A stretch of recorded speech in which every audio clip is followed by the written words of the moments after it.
Hello students, welcome to our e-learning session of 7th Standard History. I am your history teacher. So let's begin with our subject. Students, we know that history is divided into three periods. Ancient history, medieval history and modern history. Last year you studied the ancient history of India. This year in 7th standard, you are going to study medieval history of India.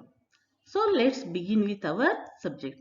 See students, this is our book, front page of our book, which tells us about medieval history of India or Maharashtra that we are going to learn throughout the year. And this is a back page of our textbook, which tells us about the civics.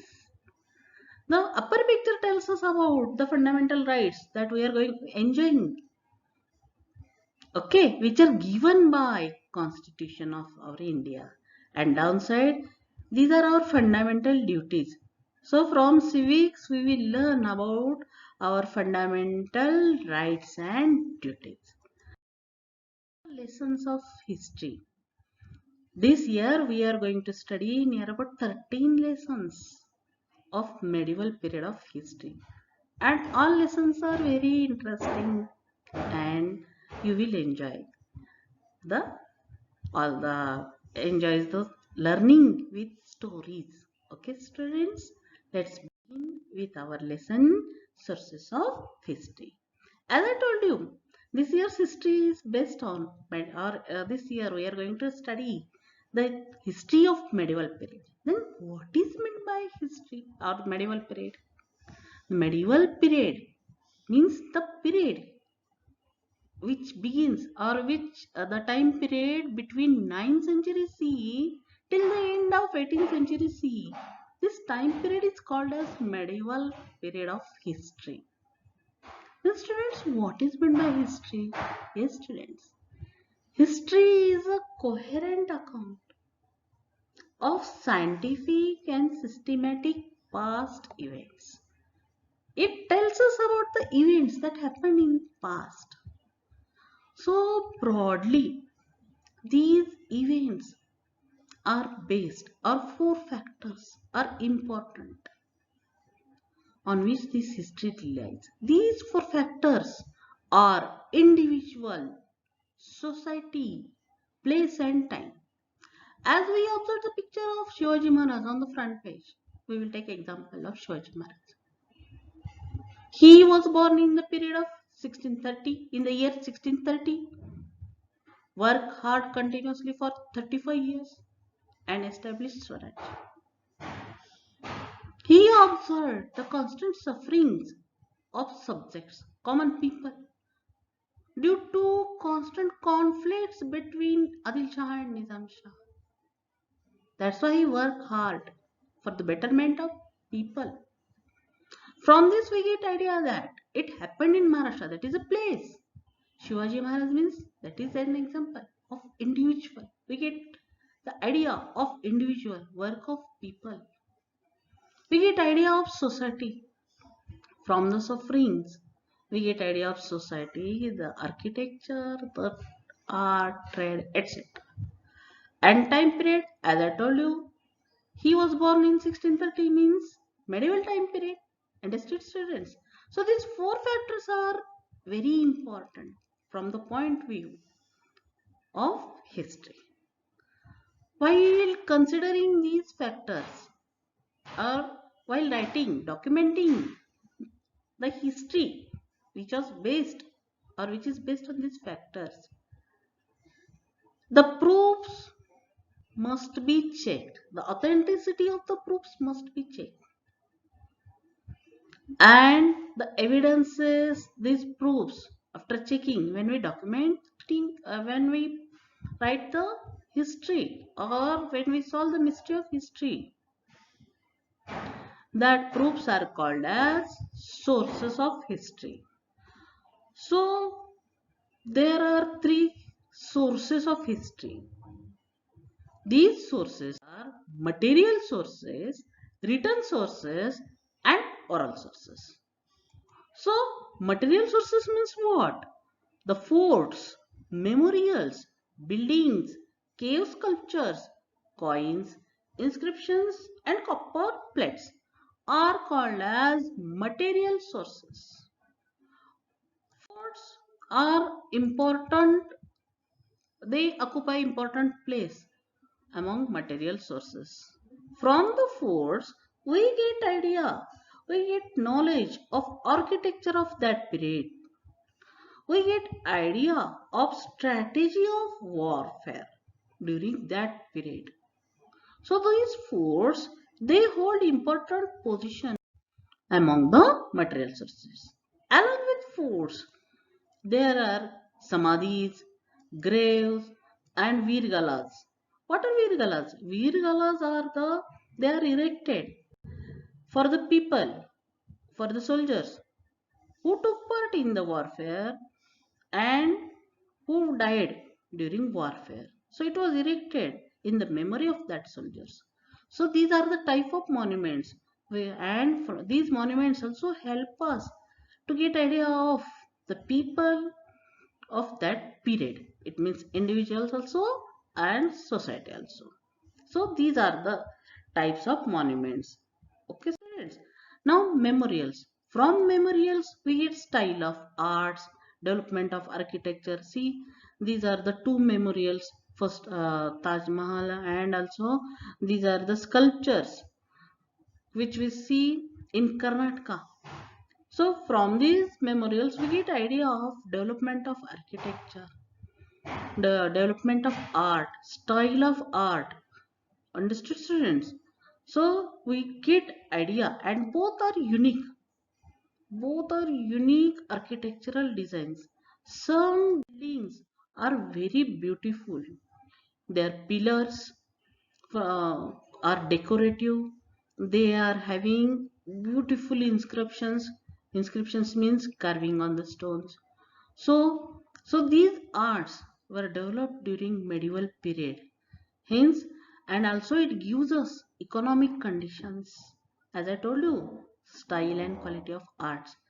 Along with it, we get idea of economic conditions of rulers. Students, and see the cave sculptures. These cave sculptures at Ajanta, Erola, Vero, Gharapuri near Mumbai, they gives idea of, or they use the they provide insights about that period, about working of the different arts, about the, and it happened from one generation, they do that in carvings from one generation to another. So it provides insights about that period. After these construction works, building materials, we get coins plays important source, material source, and it gives idea of development or advancement of metallurgy during that periods. These coins were minted by using different metals like gold, silver, copper. So from this we get idea that metallurgy, advancement of metallurgy. What is meant by metallurgy? Metallurgy is a science of extraction of metals from their ores. I will give you meaning after completion of this lesson. Okay, students. So from that, see the pictures of God and goddesses.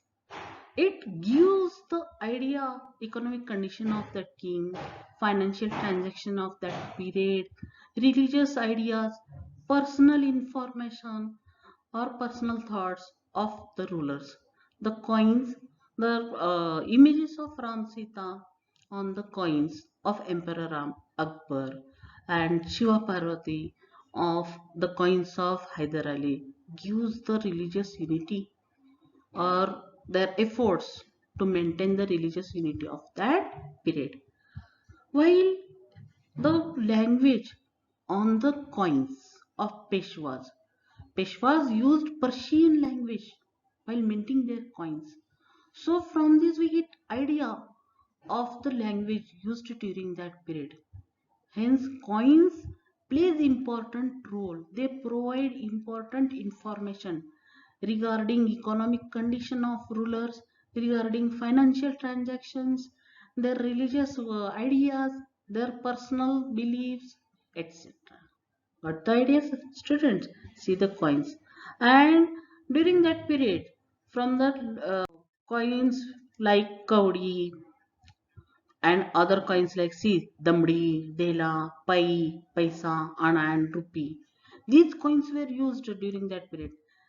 Our period we are using rupees, 5 rupees coin, 10 rupees coin, like 2 rupees coins, like that. During that period, the coins they were having names like Kaudi, Damdi, Dehla, Pai Paisa, Ana, and rupees. So on these names of the or on these coins, some idioms and proverbs are based. For example, एक foot की कौड़ी देना नहीं means I am not going to give you even a lowest bit of money. 16 आना such means 100%. So these coins were the important. We get idea that were the important material sources which gives idea of medieval period. The next important material source is inscriptions. What are inscriptions? Carvings on the stones. See this first inscription. It is done on the rocks, stones. It gives idea of the language, script. See the art. It is we can see these inscriptions at Brihadeshwar Mandir, at Tanjavur, at different places in India. Not all, and beautiful carvings also in the form of inscriptions. Understood, students? So it gives insights of that period. These inscriptions. They use economic conditions, style of art also. So inscriptions on copper sheets. See this language, script, social life of that period. Inscriptions on copper plate sheets are called as copper plates. Royal verdicts, edicts are inscribed on copper sheets. Okay? And we can see even today the copper plates of Satvahana period, of Chalukya period, and we can get idea of that script about the work of that king, about their victory in different warfares, the verdicts given by the king, etc. So these material sources provides to solve the mystery of history. They provide important informations. So while documenting history, historians use these material sources. Understood, students? So here we are completing our this session. We will meet in next session. Hope you enjoyed the learning of material sources. Till then, bye bye.